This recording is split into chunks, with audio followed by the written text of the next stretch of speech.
इंसान पढ़ लिख कर जो चाहे बन सकता है, कोई डॉक्टर, कोई इंजीनियर, कोई क्रिकेटर भी, लेकिन एक चाय मजदूर के बच्चे की कुछ बनने का ख्वाब बहुत महंगा है। वो शायद मजदूर ही बन सकता है। जब्बर मियाँ के जैसे मजदूरों के लिए चाय की मजदूरी एक जंजीर जैसी है। तो जब कभी आप चाय पी रहे हो तो ये जान लेना कि इसके पीछे है हजारों मजदूरों की मेहनत।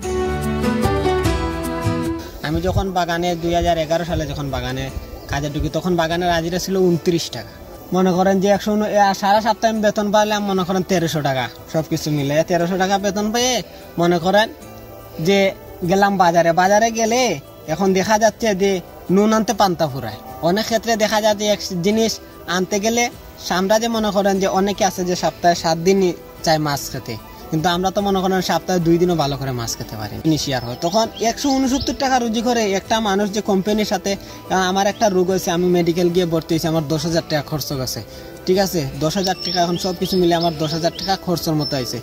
10,000 যে খরচের মধ্যে আইছে এখন তো আমার কাছে 10,000 টাকা দেওয়ার মতো সামর্থ্য নাই, এগুলা দিতকে কোম্পানি। এখন কোম্পানি দেখা যাচ্ছে এখন যে আমি যেহেতু এখানে গেছি আমার ফ্যামিলির মানুষরা যে কোনোভাবে ওষুধপত্র ফার্মেসি থেকে বাকিটাকে নিয়ে সুস্থ হওয়ার পর এখন দেখা যায় যে কোম্পানি একটা চাপ সৃষ্টি করে যে আমি অর্ধেক দিতে পারবো না।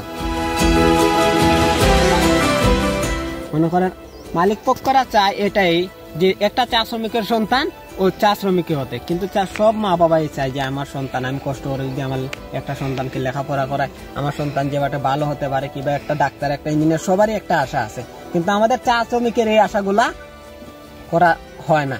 কারণ হচ্ছে গিয়ে এই যে কাজগুলো আছে, এই যে সামান্য একটা লেখাপড়ার যে খরচ, আমি 169 টাকা দিয়ে করে আমার তো পেটের বিক্রি করতে পারি না, আমি সন্তানকে পড়াবো কি? না সপ্তাহে 99 টাকা বেতন পাইতাম, মানে এক সপ্তাহে কাম করলে 99 টাকা। এখন তো মালিকে আমরা একটা মানে সুযোগ সুবিধা দিত না, ছেলে মেয়েরে কোনো সুযোগ সুবিধা দেয় না।